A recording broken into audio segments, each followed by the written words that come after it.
嘛？第二個問題。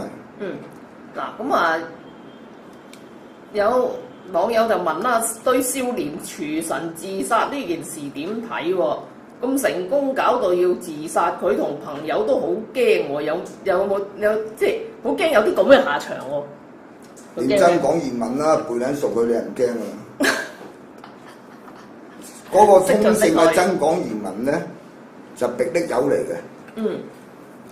即係等於你開架車，即係你識得迫力停一停，如果唔好開得咁快，咁你咪唔撚使撞撚死自己咯。係嘛？20零30歲掹你上傳媒，屌你咩？你真係好撚巴閉啊！咁你咪做乞兒咯。以為真係自己得㗎嘛？係啊。係咪啊？